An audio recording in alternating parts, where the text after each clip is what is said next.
Good evening. You're watching the QTV Nightly News. I am Jacqueline Coley and thanks for joining us. Here are the main news headlines. As self-medication increasingly poses a growing health risk in the Gambia, with more individuals opting for over-the-counter remedies without professional guidance, Jibril Gando Balde, Health Communication Officer at the Ministry of Health, has issued a warning about the dangers of unsupervised treatment decisions. Now, in response to the escalating issue of sexual and gender-based violence in the Gambia, Rohi Cham, the newly crowned winner of the 2024 National Miss Gambia pageant, has vowed to create an organization aimed at providing support for women and girls at risk of sexual violence. We engage an apprentice, a driver, a garage manager to explore their roles and discuss the future prospects for apprentices in public transport.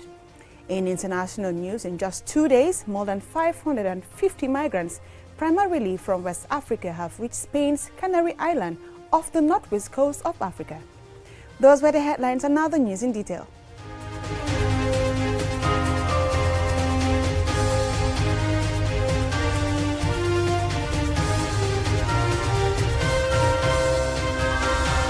Thank you for tuning in. Now on to our first story. As self-medication increasingly poses a growing health risk in the Gambia, with more individuals opting for over-the-counter remedies without professional guidance, Jibril Gando Balde, Health Communication Officer at the Ministry of Health, has issued a warning about the dangers of unsupervised treatment decisions. Mamna Buka engaged him, and this is her report. Self-medication is a global phenomenon that has traditionally been regarded as the taking of drugs, herbs, or home remedies on one's initiative or on the advice of another person without consulting a doctor. Studies across sub-Saharan Africa, including the Gambia, indicate a high prevalence of self-medication, with estimates often exceeding 30% of the population engaging in this practice out of convenience, to avoid the cost of medical consultations and to treat what is considered minor ailments like pain, fever, or coughs. Jibril Gando Balde is the Senior Health Communication Officer at the Ministry of Health. Nobody should take any medicine without being diagnosed, even if it is fever. As we all know, fever, that heatness that you feel in your body, is not only due to one thing. As you might assume, malaria can present fever. Typhoid can present fever. Even if you have minor injuries, sometimes you might experience fever. Diarrhea, at some point, it can give you fever. So there is a lot of ailments or diseases that can present that single symptom known as fever. So you taking that painkiller thinking that it will address your fever, or because the fever is as a result of malaria, you might be hiding the real sickness in you. And the time it comes back, it re-emerges, it will be very deadly. In the country's medical sector, the drug category consists of over-the-counter drugs, which are used to treat illnesses like common colds and headaches, and are allowed to be sold in pharmacies and supermarkets, and prescription drugs, which should only be given under the guidance of a professional. Balde sheds light on the risks of taking medication outside these categories. So if you are taking drugs without being diagnosed, without proper prescription from a professional point of view, then what you are doing is you are poisoning yourself. Because drugs, when taken in the right manner, that's the time they become medicinal drugs. But if they are not taken in the right manner, it means you are taking poison. And those poisons, after where they end up, is to cause kidney problems. They can cause heart problems. As we know now, there are a lot of patients who are going to the dialysis unit. Those conditions that they are in today might be a result of their behaviors last year or 5 years ago or 10 years ago. The Senior Health Communication Officer also emphasizes the urgency of not going to pharmacies as a first point of call. Pharmacies are not the first point of call for health. When you have any signs or you feel any symptoms in your body, go to a hospital. There will be a professional prescription that will be given to you, that if you take to the pharmacy will not overdose you, will not give you more than the drugs that you need. That prescription will make sure that it takes care of that condition that was presented at the hospital. But if you should be the other way around, you go to the pharmacy first, you might be given drugs that are not necessary, because for them it's more of a business than taking care of the health of the people. For most Gambians, especially those in the rural areas, traditional healers are the first and only medical point of call. Mr. Balde shares what the Ministry of Health is doing to curb the health risk that might arise as a result of that. Many people, their first point of call is the traditional healer before the hospital. You understand? So now we are incorporating them because we want to regulate them. Because the problem that we have with traditional medication is the dosage, you understand, the chemical components that they are using, whether they know them, whether there have been research done to see if these chemical components derived from this plant-based, or other form of medication that they get, or roots or whatever, whether they have complications on the human body. So these are things that we are very much aware of, and then we want to make sure that all traditional healers come and register through the traditional control unit under the Ministry of Health, so that they are given technical guidance and they are even given training opportunities. The Ministry of Health is launching awareness campaigns and other initiatives to educate the public about the dangers of self-medication. Balde urges the public to be cautious. Please, if you feel sick or you feel any sign or symptom of any disease, go to your nearest health facility or hospital and let them diagnose you. If there is a lab, they will do a lab test for you and get a proper diagnosis of your problem, and then write the correct prescription for you, which you should use and get your medication. Gambia's health officials say they remain committed to promoting safe health practices and ensuring that individuals understand the importance of seeking professional guidance when making treatment choices.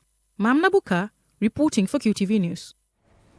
Now, in response to the escalating issue of sexual and gender-based violence in the Gambia, Rohi Cham, the newly crowned winner of the 2024 National Miss Gambia pageant, has vowed to create an organization aimed at providing support for women and girls at risk of sexual violence. Awaba spoke with her to gain more valuable insights, and here is her report. Sexual and gender-based violence is a major issue in the Gambia.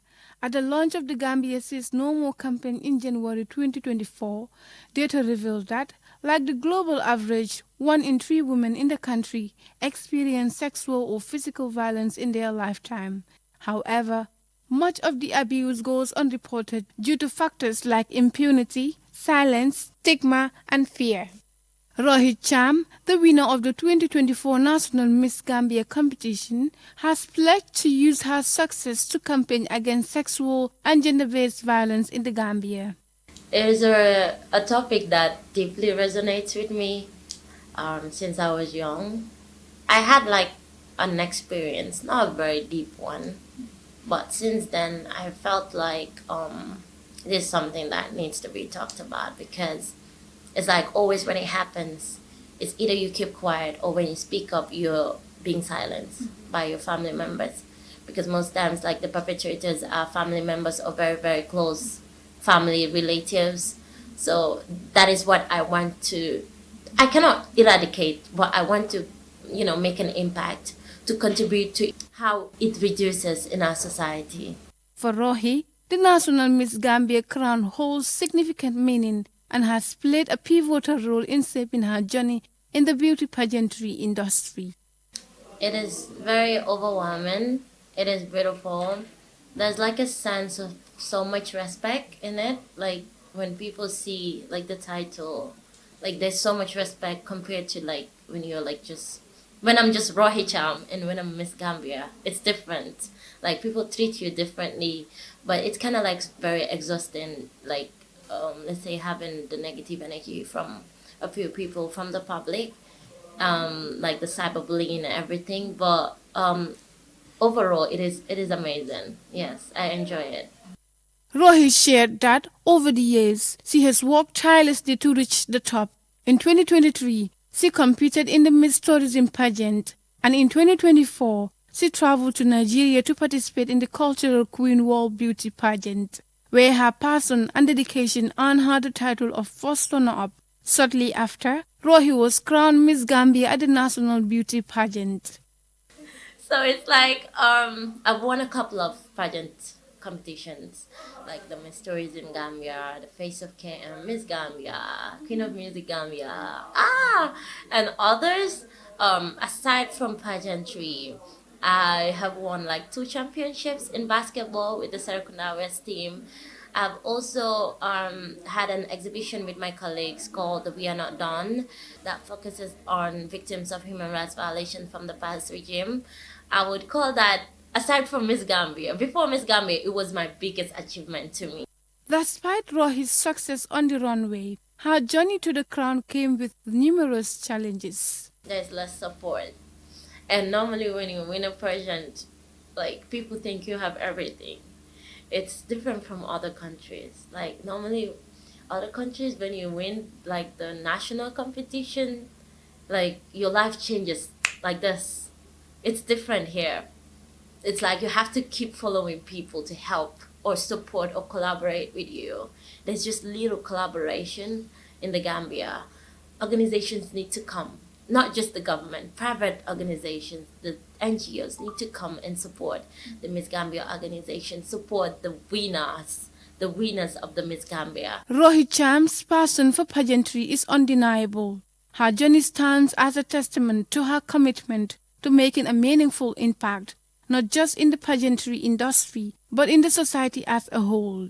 By championing causes like sexual and gender-based violence and celebrating diverse expressions of beauty, Rohi is leading the way for a more inclusive and impactful pageantry culture in the Gambia.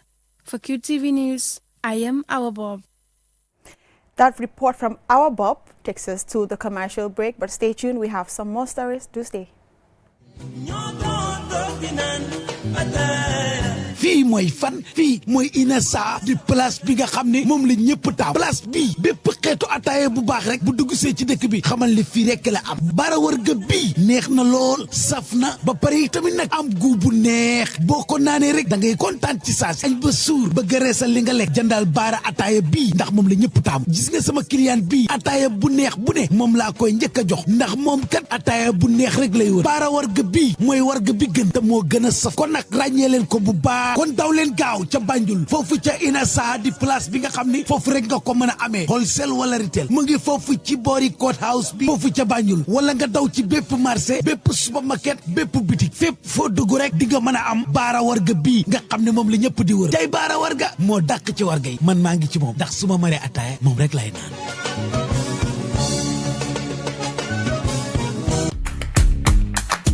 Browse with us. QCell brings you a promo like never before. Get unlimited internet for just $25 Cs. Yes! Recharge $25 Cs and enjoy the convenience of free internet from 1 a.m. to 6 a.m. every day with our Browse with Us promo. With this amazing offer, you can browse, stream, and download all your favorite movies for free. So why wait? Recharge $25 Cs today and enjoy free internet only with QCell between 1 a.m. to 6 a.m. For more information, call customer care on 111. QCell, Senior Bus, we innovate, others follow. Terms and conditions apply.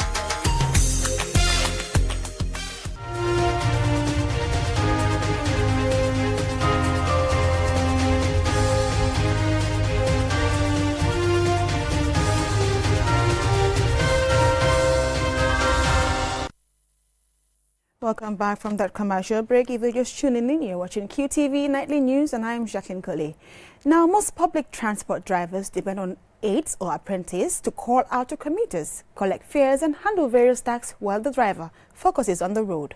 Mamjara's camera spoke with a driver, a garage manager, and an apprentice to explore their roles and the future prospect for apprentices in public transport. This is our report.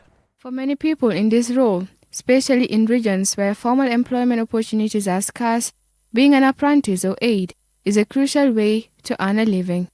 While some might hope to move into full-time driving roles in the future, the work can be demanding, with long hours, low pay, and little job security. The job can also serve as a valuable learning experience, where apprentices gain knowledge about traffic laws, vehicle maintenance, and customer service, while they develop relationships with drivers and garage managers who often provide guidance and mentorship. Their responsibilities can vary based on the type of transport and the specific needs of the route, but typically include fare collection, announcing routes and stops, managing passengers, and ensuring their safety, among other tasks. Muhammad Sow is an apprentice.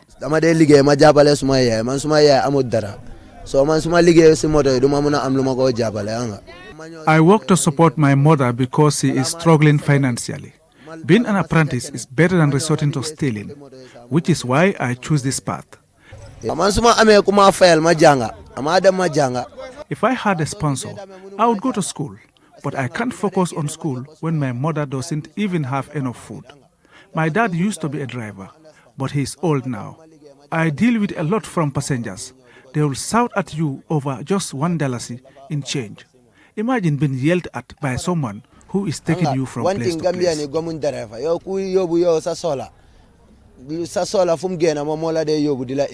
Muhammad Sow shares his future plans with us.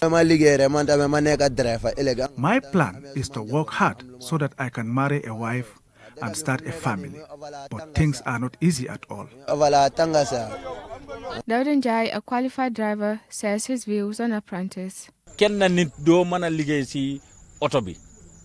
The driver cannot do the work alone, so the apprentice plays a crucial role in public transport. I don't allow my apprentices to be rude to passengers. Because sama apprentice lima jange non lay jange sama apprentice. I always advise them to be respectful because, as young as they are, showing respect makes the job easier. Musa C, a commuter, explains why there is so much tension between apprentices and passengers. When you are getting into the vehicle, they are patient. But when you want to get off, that's where the problem starts. They act as if they are not listening to you. And sometimes they end up letting you off at the wrong place.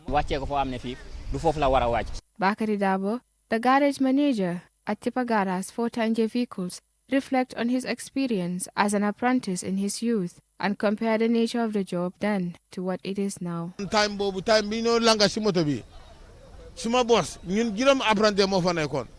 During my time as an apprentice, my boss would give me just $1.25. Now, apprentices don't want to take even $200.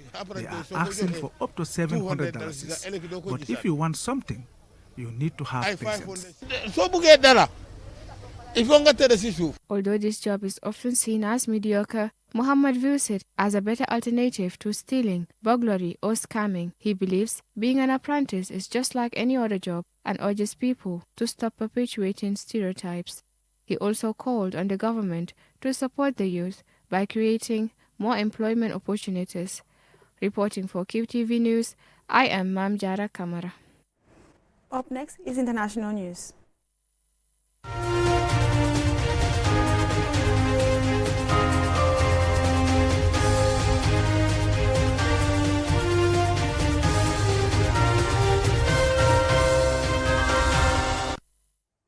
In just 2 days, more than 550 migrants, primarily from West Africa, have reached Spain's Canary Islands off the northwest coast of Africa. To get there, many of these migrants must travel at least 762 kilometers from Mauritania to El Hierro, the closest Canary island to the African mainland. Paul Daniel Mendy has the rest of that story. The journey is often perilous, resulting in a significant loss of life among migrants. Despite this, Spain remains one of the top 3 European entry points alongside Italy and Greece for migrant arrivals. With increased security measures along traditional sea routes, many migrants, particularly from West Africa, have chosen to reach Spain via the Canary Islands as an alternative path. According to Spain's Maritime Rescue Service, at least one body was found on the boats. The Canary Islands continue to see a steady influx of migrants, with records showing that nearly 2/3 of the 61,000 people who crossed into Spain illegally last year arrived on the islands, including thousands of unaccompanied minors. According to the Africa News Network, the Spanish migration rights group Caminando Fronteras reported that 50 people tragically died earlier this month when a boat capsized en route to the Canary Islands. Surprisingly, 44 of the victims were from Pakistan. Frontex, the European Union border agency, stated that while irregular crossings into the EU dropped by 38% overall in 2024, there was an 18% increase in crossings along the Atlantic route between West Africa and the Canary Islands. Frontex attributes this rise to Mauritania becoming a key departure point for migrants attempting to reach Europe. Since 2014, the International Organization for Migration has recorded at least 5,000 migrant deaths or disappearances along the route. However, Caminando Fronteras argues that the true death toll is much higher, estimating that over 10,000 people died or went missing while attempting the journey last year alone. Irregular migration remains widespread across many African countries, with people taking this dangerous route in search of better opportunities driven by political instability, human rights violations, and the desire for a better life. However, this journey is fraught with peril. Migrants are vulnerable to sexual and labor exploitation, violence from criminals and traffickers, extortion, and even death. The risks are immense, yet many continue to embark on the journey in hopes of reaching a safer, more prosperous future. For QTV News, I am Pa Daniel Gomez. Also, in international news, UN Secretary General Antonio Guterres has urged member countries to rise up in response to the growing threat of extreme heat. His call to action comes as rising temperatures continue to claim lives and devastate communities, especially in parts of Asia and Europe. And Sumana Esonyasi tells us more. Severe heat waves continue to claim lives each year, with the UN warning that billions of people worldwide are at high risk. Secretary General Antonio Guterres is reiterating his call for urgent and tangible action to address what he describes as one of the worst problems affecting human existence. His appeal comes in the wake of a joint report from the World Meteorological Organization and the Intergovernmental Panel on Climate Change, which reveals a rapid escalation in the scale, intensity, frequency, and duration of extreme heat events. The report underscores the devastating effects of heat waves on economies, exacerbating inequalities, hindering progress toward the Sustainable Development Goals, and leading to significant loss of life. Citing health reports, Guterres emphasizes that immediate action could save many of the estimated 1 million people who die annually due to extreme heat. In July last year, the World Health Organization reported a sharp increase in hospitalizations and deaths linked to severe heat in regions such as the Sahel and parts of the U.S., where 120 million people were placed under heat advisory warnings. Additionally, there has been a rise in extreme wildfires, many of which are being attributed to the escalating temperatures. Recently, the U.S. has faced several wildfires, with authorities still working to contain the blazes in Los Angeles. The effects of these extreme heat waves are being felt across multiple sectors, impacting millions of people, particularly children and the elderly. Sectors such as tourism, agriculture, and education are suffering worldwide. In Mecca alone, over 1,000 lives were lost during last year's Hajj due to the oppressive heat. Additionally, more than 80 million children across Africa and Asia are affected by heat waves last year. In light of the rapid escalation in the scale, intensity, frequency, and duration of these extreme heat events, Guterres hopes his urgent call for action will drive global efforts to mitigate the devastating impact of heat waves and save more lives.